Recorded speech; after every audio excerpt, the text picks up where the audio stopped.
अस्सलाम वालेकुम क्लास।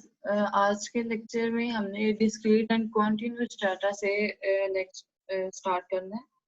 तो ये प्रीवियस में भी थोड़ा सा इससे रिलेटेड मैंने आपको बताया था कि डिस्क्रीट एंड कॉन्टिन्यूस डाटा क्या होता है। डिस्क्रीट डाटा आपके पास वो होता है कि जिसको आप वेट की साइज में कर सकते हैं या पॉइंट्स के साइज में इसका आंसर आता है। जैसे एग्जांपल मैंने आपको बताई थी कि हम अगर किसी की देखते हैं, वेट देखते हैं तो वो पॉइंट्स के साइज में भी आ सकता है। और उसके अलावा किसी की हाइट देखते हैं तो हम कह सकते हैं कि हम आपके पास आपकी इतनी हाइट है, 5 पॉइंट समथिंग है, या मतलब पॉइंट्स के फॉर्म में आपके पास आंसर आ जाता है, तो वो डिस्क्रीट डाटा होता है।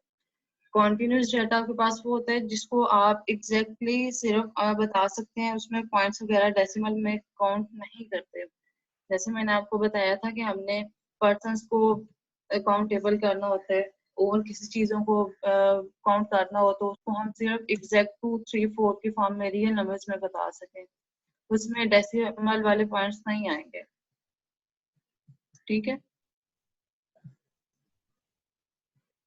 डिस्क्रीट एंड कॉन्टिन्यूस डाटा में हमने यही करना है, एक में अनकाउंटेबल होगा, दूसरे में काउंटेबल होगा। वेरिएबल्स की अगर बात की जाए, ये तो हमारे पास डाटा था। अगर डिस्क्रीट वेरिएबल्स की और कॉन्टिन्यूस वेरिएबल की बात की जाए तो आपके पास डिस्क्रीट वेरिएबल्स जो होते हैं उनको हम कहते हैं कि वो काउंटेबल होते हैं, और quantitative variable which can be countable. ठीक है। ऐसे वेरिएबल जिनको हम काउंट कर सकते हैं वो डिस्क्रीट वेरिएबल्स होते हैं। वेरिएबल्स में हमें पता है कि वेरिएबल हमारे पास क्या होता है जिसकी मतलब डिफरेंट वैल्यू आती है। जैसे हम एक्स वेरिएबल यूज करते हैं, वाई वेरिएबल यूज करते हैं, तो उनकी वैल्यूज चेंज होती रहती हैं। तो मीन्स दैट वेरिएबल जो है उसकी वैल्यू हमारे पास चेंज होती रहती है। अगर फर्दर हम देखें डिस्क्रीट वेरिएबल क्या होता है, तो डिस्क्रीट वेरिएबल में आप उसको क्वांटिटी को काउंट कर सकते हैं। एंड कॉन्टिन्यूस वेरिएबल आपके पास होता है quantitative variable which that can assume the uncountable variable, के इसमें आप वेरिएबल्स को काउंट नहीं कर सकते। नेक्स्ट आपके पास है इसमें statistical modelling, scientific inspection and graphical diagnostic. Statistical modelling में आपने क्या करना है, अपने डायग्राम बना के तो इसको डिफाइन करना है। जो भी आपके पास डाटा होगा उसको हम डायमेटिकल फॉर्म में उसको बना के तो दिखाएंगे। नेक्स्ट हम अभी हमने ये काम करना है तो उसमें आप उसको देखेंगे कि डायग्राम हमने कैसे बनानी है। जी, स्टेम एंड लीफ प्लॉट ये इम्पोर्टेंट है। इसी से रिलेटेड एक्सरसाइज में भी क्वेश्चन है, आप इसको पहले समझेंगे तो उसके बाद एक्सरसाइज को सॉल्व करेंगे। स्टेम एंड लीफ प्लॉट क्या होता है? Statistical data generate in the large message can be very useful for studying the behavior of the distribution if presented in a combined tabular and graphical display called a stem and leaf plot।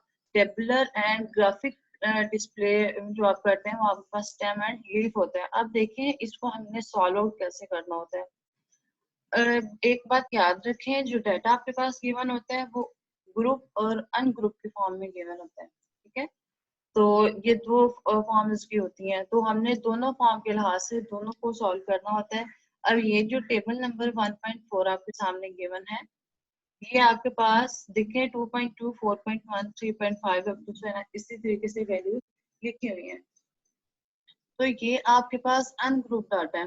ठीक है। Group data जो होगा वो अभी मैं आपको उसकी भी दिखा देती हूँ शेयर, वो कैसे होता है। जो इंटरवल्स की फॉर्म में हम लोग ये देखें सेकंड पे टेबल नंबर 1.7, ये आपका ग्रुप के फॉर्म में जिसमें हम क्लास इंटरवल्स हमने जिसमें बनाए होते हैं वो हमारे पास होता है ग्रुप डाटा। ठीक है। ये क्लास इंटरवल्स कैसे बनेंगे वो भी अभी मैं आपको बताऊंगी।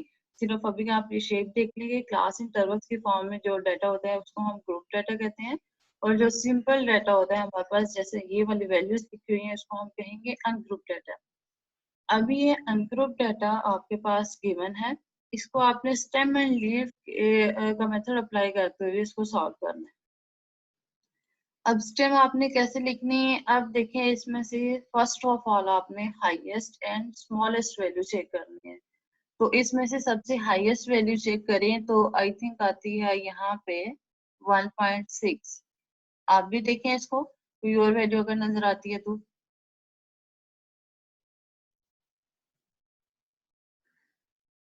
1.6 ही है, ठीक है।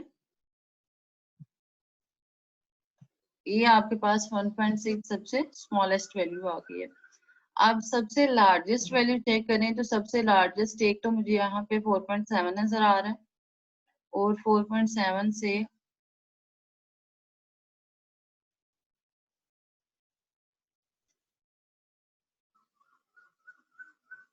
आई थिंक यही है, 4.7 ही है, और ये 2 टाइम भी आ रही है, ठीक है। चलो 2 टाइम तो आ रही है, लेकिन हाईएस्ट जो है वो 4.7 ही है। ये आपके पास आ गई। अब देखिए स्टेम एंड लीफ में आपने क्या करना है, सबसे स्मॉलेस्ट आपके पास आई थी 1.6, तो उसका फर्स्ट वाला वर्ड लिखना है, 1 आ जाता है, ठीक है। सबसे पहले आप 1 लिख लोगे इधर, तो उसके बाद सबसे लार्जेस्ट वैल्यू जो है वो आपकी आ रही है 4.7, तो मीन्स दैट इसका फर्स्ट नंबर जो है वो 4 आता है। दरमियान वाले 2 3 आपने नहीं लिखने हैं, वो बाद में हम लिखेंगे। पहले 1, स्मॉलेस्ट का पहला नंबर 1 आता है, और बिगेस्ट का फर्स्ट नंबर 4 आता है, तो उसको 4 लिख लेंगे। फर्स्ट फर्स्ट वर्ड हमने लिखना है। वो लिखने के बाद 1 एंड 4 लिख लेंगे, तो अंदर इसके आता है 2 एंड 3, फिर बाद में 2 और 3 को लिख लेंगे। ये हमने फर्स्ट ऑफ ऑल काम कर लेना है, ठीक है। ये स्टेम हमने लिखनी है। स्टेम मतलब आप इन दोनों से ये भी देख सकते हैं स्टेम का क्या मतलब होता है, कि आपके पास स्टेम तने को कहते हैं, ठीक है। तना होता है, उसके बाद लीफ जो है उसकी ब्रांचेस होती हैं। अब समझ लें हमने इसकी ब्रांचेस आगे सारी जो है वो हमने पुट करनी है। अब देखिए 1 जो है, अब आपने चेक करना है 1 के साथ क्या कुछ आता है, मतलब कौन कौन सी वैल्यू आती है। एक तो यहाँ पे आपने वैल्यू ली 1.6, जब यहाँ से लिया था ये वाला, ये जब 1.6 आपने ये वाला लिया, तो उसकी सेकंड वैल्यू जो है वो आती है 6, तो आपने यहाँ पे लिख लेना है 6, ठीक है। उसके बाद और देखें कि 1 के साथ वाली कौन सी वैल्यू है, ये देखें ये वैल्यू आती है 1.9, जी, ठीक है। 1.9 आती है, तो उसका सेकंड नंबर जो है वो आपका 9 है। तो आई थिंक और कोई वैल्यू नहीं इसमें जो 1 पॉइंट के साथ हो, एक 1.6 थी और एक 1.9 थी, वो हमने लिख ली। ये 4.1 है, बट ये 4 है इसका पहला वर्ड, हमें पहला वर्ड क्या चाहिए, स्टेम इसका 1 चाहिए। सिमिलरली आपने सेकंड इसका चेक कर लेना है, सेकंड में आ रहा है 2। अब 2 देखें, 2 वाली वैल्यूज कौन कौन सी है वो आपने पुट करते जाना है। 2 वाली वैल्यू आपके पास एक आती है फर्स्ट पे 2.2, तो इसका लिखेंगे सेकंड वाला 2। फिर देख लें आप 2.6, 2.6 तो सेकंड वर्ड इसका आता है 6, तो आप 6 लिख लेंगे। और उसके बाद नेक्स्ट चेक करते हैं 2.9, 2.9 है, तो उसका 9 लिख लेंगे। और कौन सी है 2 के साथ 2.5, तो 2.5 लिख लेंगे। उसके बाद कौन सी वैल्यू आती है यहाँ पे, बस सारी वैल्यूज यही थी, ये हमने सारी पुट कर ली, ठीक है। नेक्स्ट आपने चेक करना है 3 के साथ। 3 के साथ चेक करें तो 3.5 है, तो सेकंड वर्ड इसका 5 है, 5 लिखेंगे। फिर उसके बाद 3.7 है, 3.2 है, और कौन सी वैल्यू आती है यहाँ पे 3.4 आता है। और इसके अलावा 3.3, तो इसका सेकंड एलिमेंट 3 लिखेंगे। फिर 3.8, तो सेकंड एलिमेंट इसके 8 लिखेंगे। 3.1 सेकेंड 1 लिखेंगे। इसी तरीके से हमने जितनी भी वैल्यूज हैं उनको राइट हैंड साइड का वर्ड देके 3 के साथ जो भी है वो सारा लिखना है। ये हमने 4 के लिए भी कर लिया, 3 के लिए भी, 2 के लिए भी, और 1 के लिए, तीनों के लिए हमने इसमें से वर्ड ढूंढते तो वो लीफ के लिए। अब फ्रीक्वेंसी आ जाती है। फ्रीक्वेंसी आपके पास क्या होगी, अब देखेंगे कितने आपके पास नंबर्स आ रहे हैं, 2 नंबर्स हैं, तो मीन्स दैट इसकी फ्रीक्वेंसी होगी 2। सेकंड पे आपके पास 1 2 3 4 एंड 5, 5 नंबर्स हैं, इसकी फ्रीक्वेंसी होगी 5। नेक्स्ट ये काउंट कर लें तो आपके पास 25 नंबर्स बनते हैं, तो इसकी फ्रीक्वेंसी हो जाएगी 24। नेक्स्ट काउंट करें तो इसके नंबर्स 8 बनते हैं, तो इसकी फ्रीक्वेंसी होगी 8, ठीक है। इसी तरीके से आपने स्टेम एंड लीफ को सॉल्व आउट करना है बाय अनग्रुप डाटा से। हाँ जी, got it.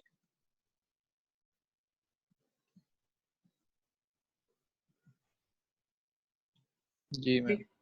Okay, next example number, similarly वही एग्जांपल वही मेथड फिर उन्होंने किया हुआ है, तो हमने इस एग्जांपल को सॉल्व आउट कर लिया। नेक्स्ट हम चलते हैं।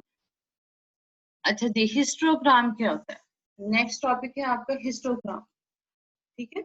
तो जो डायग्राम आप बनाते हो उसी को हम कहते हैं, हमारे पास क्या होता है, हिस्टोग्राम होता है। मतलब समझते हैं कि डायग्राम का सेकंड नेम है हिस्टोग्राम, इसको हम स्टार्ट में कहते हैं कि जब आपने डाटा को डायमेट्रिकली आपने उसको लिखना है तो आप हिस्टोग्राम के फॉर्म में लिखोगे। Divide each class frequency by the total number of observation. We obtain the properties of set of the observation in each of the classes. A table listing relative frequency is called a relative frequency distribution.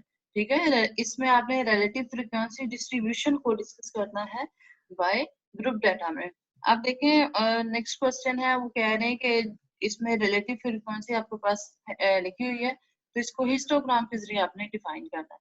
अब histogram के जरिए कैसे करेंगे, सबसे पहले तो देखिए class intervals given है। क्लास इंटरवल्स मैंने आपको बताया था जिसमें होगी वो हमारे पास ग्रुप डाटा होगा, तो 1.5 से लेकर 1.9 तक है। ठीक है, फिर 1 अब आपने याद रखना है, अगर यहाँ पे 0.5 जो है वो मतलब कम जा रहा था, यहाँ पे 0.5 जो वो बढ़ेगा। वो ये आपके पास इंटरवल्स जो है ये गिवन है और ये हम खुद से ही बना सकते हैं। नेक्स्ट हम जब नेक्स्ट चैप्टर सॉल्व करेंगे तो उसमें खुद से बनाने के भी मेथड हम सॉल्व करेंगे।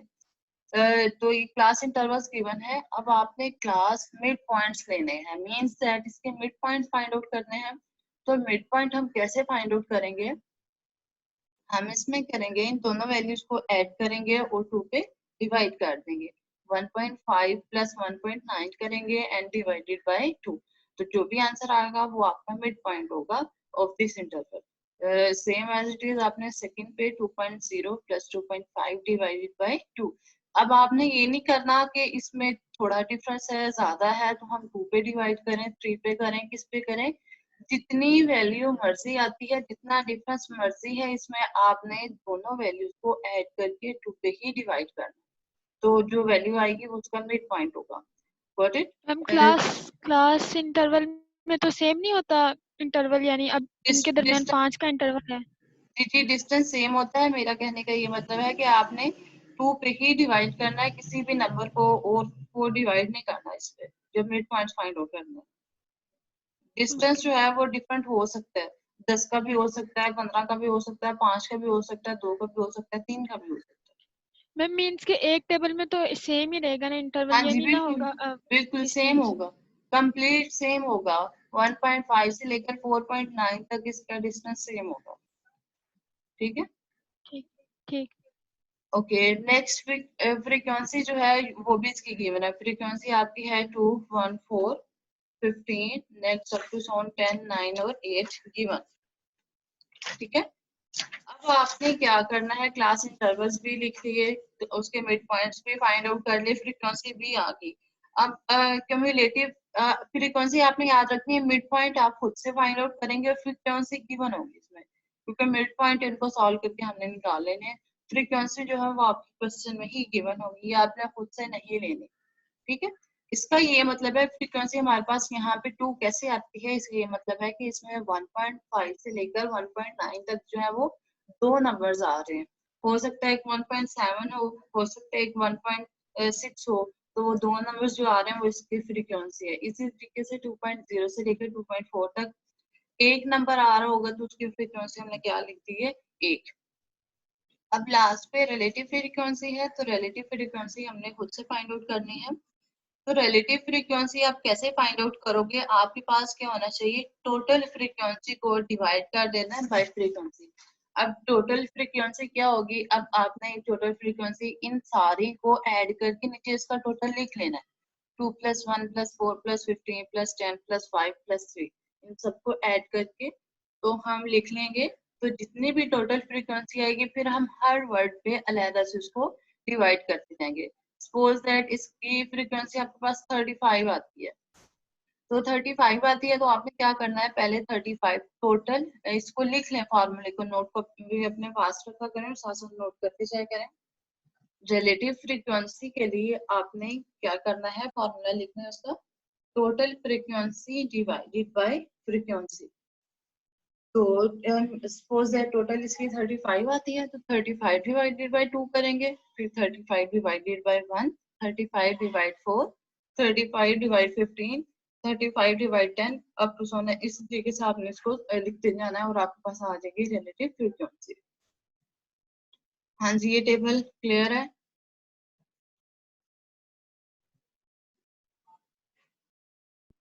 जी मैम। ओके, नेक्स्ट आ जाता है हिस्टोग्राम, मींस के डायग्राम आपके पास आ जाती है। अब देखिए वर्टिकल में आपने ली है रिलेटिव फ्रीक्वेंसी और हॉरिजॉन्टल में आपने क्या ले लिया है, इसकी क्लास इंटरवल्स ली है। ठीक है, क्लास इंटरवल्स। अब देखिए हमने इंटरवल्स की फॉर्म में नहीं लिखना, हमने इसका डिस्टेंस खुद से ही रखना है कि अपने हिसाब से रखना है कि हम कैसे पॉइंट्स लेंगे। जैसे आप रियल लाइन पे बनाते हो तो इसी तरीके से आपने इस पे भी लेना है। दोनों साइड्स पे आपने पॉइंट्स ले लिए। अब देखें आपका जो डाटा है क्लास इंटरवल्स वो 1.5 से लेकर 1.9 तक है और उसकी रिलेटिव फ्रीक्वेंसी कितनी बनती है, उसकी रिलेटिव फ्रीक्वेंसी आती है 0.050। अब देखें ये जो नंबर इस साइड पे लिखे हुए हैं 0.0125, 0.250, 0.375, ये 1 से भी कम है।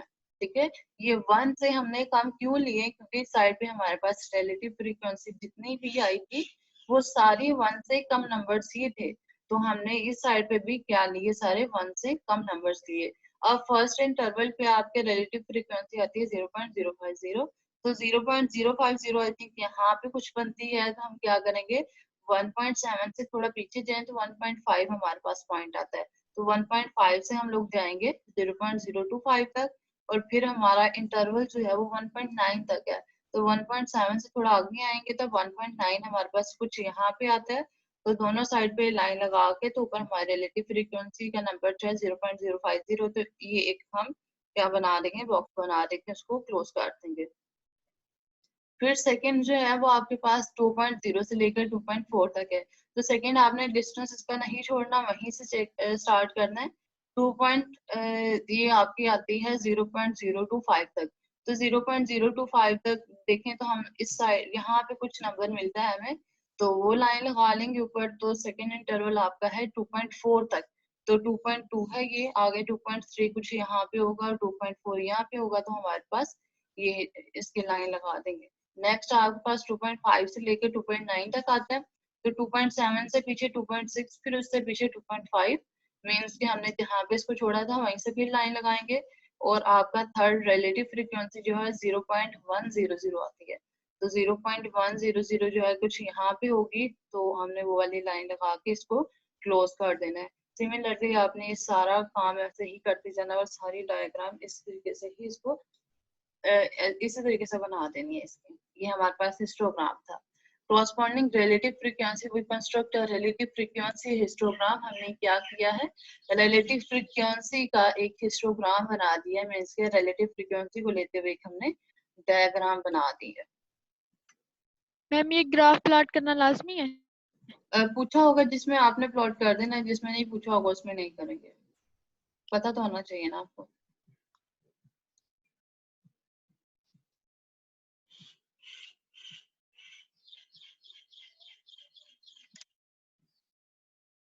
जी नेक्स्ट आ जाती है वही general types of statistical studies. Design आपने करना, एक्सपेरिमेंट, ऑब्जर्वेशनल स्टडी एंड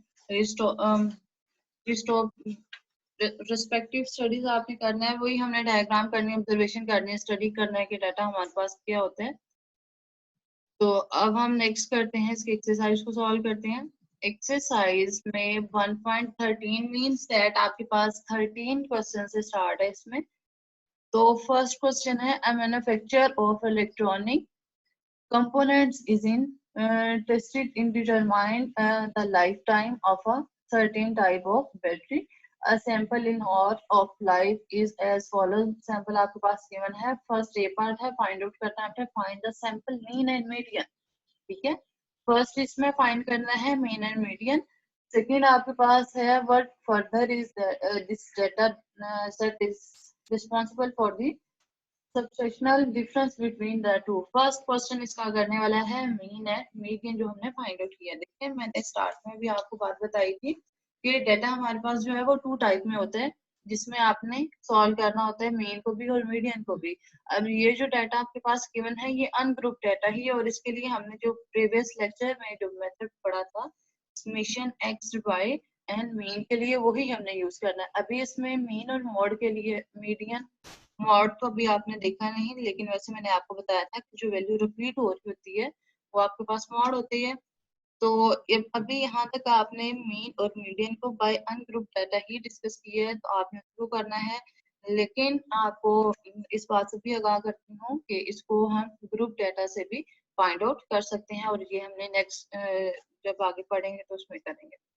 तो फिलहाल अपने इसको अनग्रुप डाटा के से ही करना है, समेशन x बाय n वाले तरीके से। और मीडियन जो है वो आपने वो देख लेना है, दोनों साइड की वैल्यूज को कटिंग करके जो मिड में वैल्यू आती है वो आपके पास क्या होगी, मीडियन होगी। ये काम करना है। और दूसरा हमारे पास मेथड था मीडियन का, n+1 डिवाइडेड बाय n वाला। वो जितनी भी वैल्यू आती है वो ऐड करके, तो जो भी आपके पास नंबर मतलब टर्म बचेगी, जैसे 8 हमारी निकली थी तो हमने कहा था 8th टर्म जो है वो हमारी मीडियन की टर्म है। इसी तरीके से इसमें इसको आपने सॉल्व करना है। ये आपने पहले किया हुआ है तो आप इसको सॉल्व करेंगे। नेक्स्ट 1.14 है। 1.14 में भी डाटा आपके पास गिवन है। फाइंड क्या करना है, find the sample mean and median, find the sample variance and standard deviation and range. देखिए बार बार वही बातें रिपीट हो रही हैं। Find sample mean and median, फिर variance, standard deviation and range. कल हमने डिस्कस किया था कल वाले लेक्चर में, वेरिएंस क्या होता है, स्टैंडर्ड डेविएशन क्या होता है एंड रेंज क्या होती है। वेरिएंस का फार्मूला हमने पढ़ा था, स्टैंडर्ड डेविएशन जो है वेरिएंस का ही स्क्वायर रूट ले लें, एंड रेंज जो है हमारे पास maximum value minus minimum value, ये हमारे पास क्या आ जाती है, रेंज आ जाती है। नेक्स्ट क्वेश्चन नंबर 1.17 देखें, इसमें भी डाटा गिवन है स्मोकर्स एंड नॉन स्मोकर्स का, 2 टाइप्स में गिवन है। फाइंड फर्स्ट में करना है find the sample mean of each group, find the sample standard deviation for each group. Her group का आपने मीन फाइंड करना है और स्टैंडर्ड डेविएशन फाइंड करना है। नेक्स्ट क्वेश्चन नंबर 1.18, इसमें आप क्या करेंगे, the following scores represent the final examination grade. ये ग्रेड दिया गया है। फर्स्ट वन है construct a stream and leaf plot for examination, वही काम करना है अभी जो मैंने आपको एग्जांपल सॉल्व करवाई है। स्ट्रीम एंड लीफ आपने मेथड फॉलो करना है। सेकंड में करना है construct a relative frequency histogram, फिर वही काम करेंगे, रिलेटिव फ्रीक्वेंसी हिस्टोग्राम आपने फाइंड आउट करना है। और तीसरा काम आपने इसमें करना है compute the sample mean, sample median and sample standard deviation. Mean find करेंगे, मीडियन फाइंड करेंगे and standard deviation find out करेंगे।